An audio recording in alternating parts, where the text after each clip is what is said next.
WWE Clash at the Castle just wrapped up, and I have a lot of thoughts about it. We'll see how they come out or how I'm able to organize them. I went into the PLE not really sure what was going to happen. There weren't a lot of things that I felt were totally certain about the card or what other people felt might have been really predictable. I didn't necessarily feel that way. Let's start right from the beginning with the I Quit match of Cody versus AJ. I do love that the Scottish crowd kept the energy for Cody Rhodes. Them singing his song, they really didn't let up. They did really continue with it throughout the entirety of the match. It was a good match to start the show off with. I had a really difficult time thinking about what could happen with Cody versus AJ because I had a difficult time envisioning either of them really saying I quit. After thinking about it, I kind of thought or wondered if perhaps there'd be some kind of stipulation where one of them passes out or one of them has to get carried off in an ambulance or something crazy like that that would not require them to say I quit but would have to stop the match. The introduction of the handcuffs was something I didn't really call or see coming, and I wasn't totally expecting Mama Rhodes to make her cameos and have her involvement.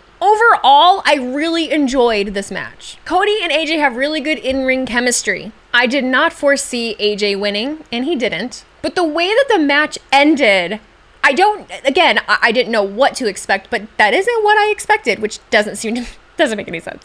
I don't think that there is necessarily anything wrong with the layout of the match or how the match ended, but it just felt very sudden. You know, AJ was handcuffed to the ropes and, you know, he faltered for a minute and it sounded like he was gonna actually say that he quits, but what actually made him was the introduction of the steel steps. I wouldn't have guessed that that would be the thing that would make AJ tap out and quit.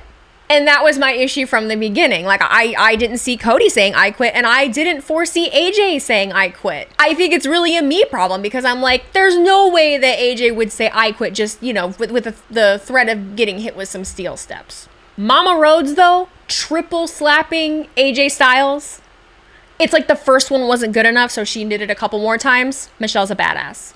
We got a title change in the second match. One that I didn't expect. Alba Fire and Isla Dawn won the Women's Tag Team Championships. The crowd was hotter for the match than I anticipated. The girls put on a very good show. You know I have to point out the things that everyone is going to regurgitate and talk about, though. It was a big topic in my chat. Here's the thing about professional wrestling is that you just never know what things are done on purpose and what things are not done on purpose. There's a moment in the match where Shayna has Jade in a hold, and it appears that Jade taps. Now, whether that is real or not, whether that's true or not, whether that was intentional, we will not know unless we are told. Do not act like you are a damn mind reader or fortune teller. Regardless, that happens. Commentary is pointing it out. The referee doesn't see it. The match continues, and the Scottish natives get the win. I did not think that was going to happen. That was a wonderful moment for the both of them. While Jade and Bianca were short-time champions, but they looked strong, I think it's important that they have Isla and Alba in this position to be the new champions because they are not that Jade and Bianca aren't, but they are a legitimate tag team and they feel like one and they have felt like one. They haven't had a good introduction on the main roster, but for the longest time, we have complained that the women's tag division has been random singles wrestlers thrown together without any backstory or without a lot of chemistry. This was a tag match where all three of these women did feel like they have chemistry and are real tag champions. Now, as far as Jade and Bianca losing the titles, there's a lot of routes that this could go.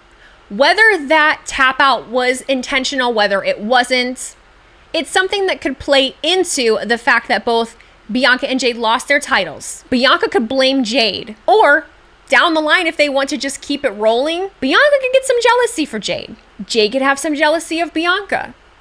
I think at some point we are building toward a feud between the both of them, and I can't wait to see how they piece it together.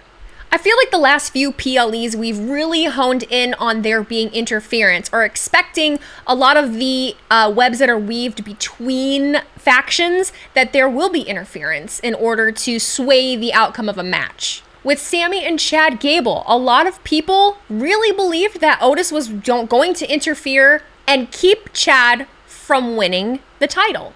I feel like this was a unique way to do it because it's not necessarily what happened. Chad tried to use his Alpha Academy students to win the title, but they had internal struggles and conflicts going through with it and doing so. Otis or Maxine never intentionally laid a hand on Sammy just because Chad Gable told them to. There were mistakes, there were mishaps, but when it came down to Gable giving Maxine a hard time, telling her everything she was doing wrong, berating her, that started to chip away at Otis. And in the final straw of Maxine getting caught in the crossfire, Otis walks away. We don't get Otis fully turning on Chad. We don't get a big beatdown in the middle of the ring. We get Otis being Otis.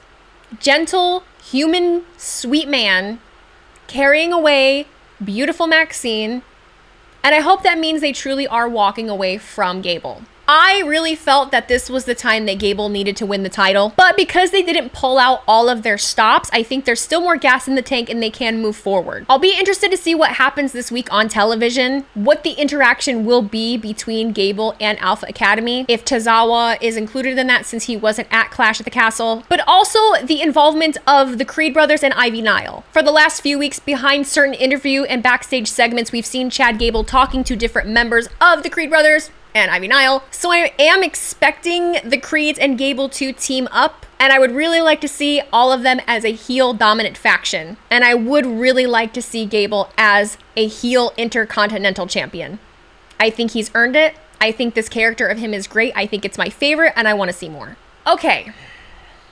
I am not known for having a lot of criticisms. I'm not known for being upset about a lot of things, but when something comes across on camera and I do see it, I do have to talk about it. I was really disappointed with the way the crowd reacted for Bayley and Piper Niven. Like right off the bat. Piper comes out, is from Scotland, looks like $1 million, has her own entrance theme, and it was quiet. Bayley comes out next, quiet. I don't really know why. I'm not going to sit here and act like I can be. I'm not going to be overly outraged. It just was insanely noticeable to me.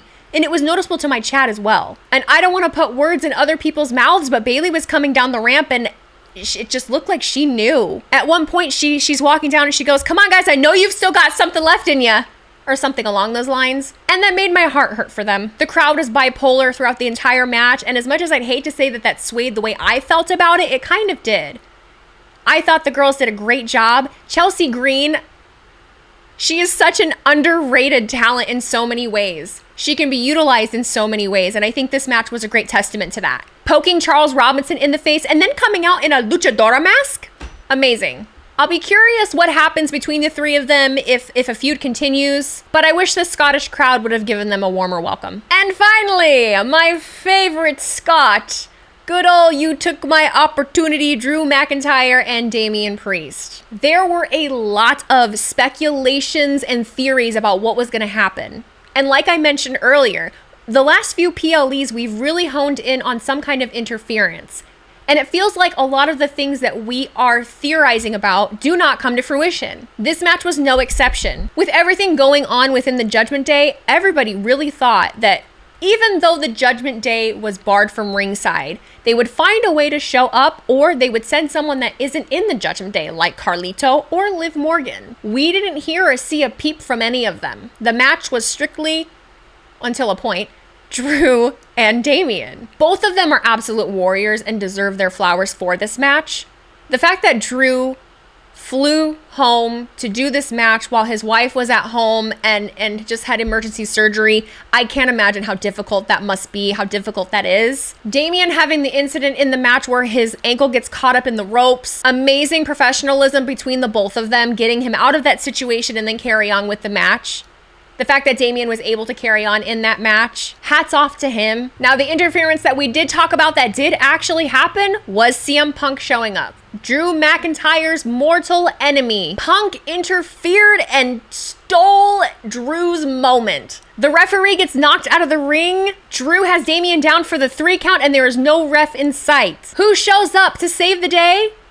CM Punk. And what does he do? He stops at a 2 count. This is karma at its finest. Lest we forget, Drew McIntyre crawled across the announce table like a jungle cat to confront CM Punk and gloat in his face that he had won the World Heavyweight title. And in the midst of his gloating, in the midst of his distraction, in the midst to have a moment for himself, He loses sight of where he needs to be looking. And for the second time, Damian Priest capitalizes on it and retains his championship. I think this is amazing storytelling. I do not think the story is over. We are going to see more between Drew and Punk. A lot of things might weigh on what happens with Damian's injury. If he's injured at all, I hope the best for him. At time of recording, I don't have any word on that. Damian actually came out to the presser before even seeing medical, and he was visibly and understandably irritated. And then Punk comes out and does the presser as well with a box of donuts and is, shaking hands and kissing babies. And anytime, CM Punk gets in front of a microphone at a presser, I'm like, ah! Eating food at pressers is kind of his thing. I'm not going to give the show a rating. I'm not going to do anything like that. I did enjoy it. If you want to have, the us versus them situation, if you want to ask me, what international crowd I felt was better, this was not the best one we've seen. I do think that France beat them by a long shot. France didn't shut up for the entirety of the show, no matter what the match was. This crowd was a little hot and cold, but I won't discredit them entirely. They still had amazing energy. We also got a little trailer that Crown Jewel will be happening in Saudi Arabia on November 2nd, which is my birthday. And now we're on the road to Money in the Bank. I'm gonna have to start giving a really long thought process about who I want to win Money in the Bank and why, and I think that I'll actually have a better understanding of that once we get through Raw and SmackDown this week.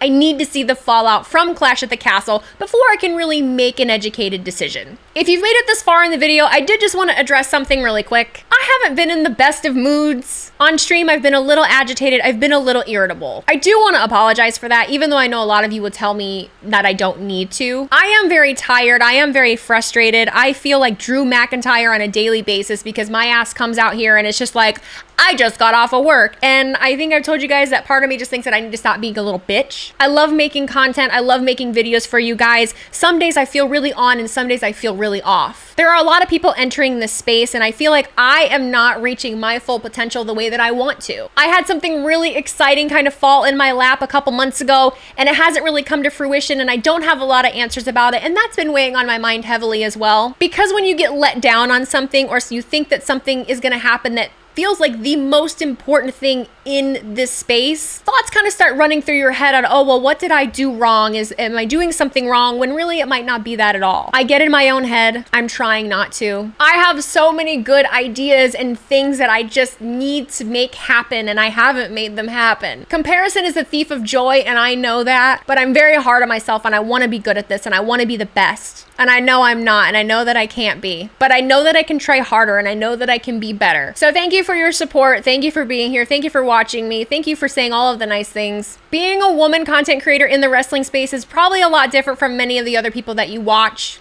I am still learning how to juggle it. So thank you for giving me grace. I will get off my soapbox. Take care, guys. I'll see you in the next one.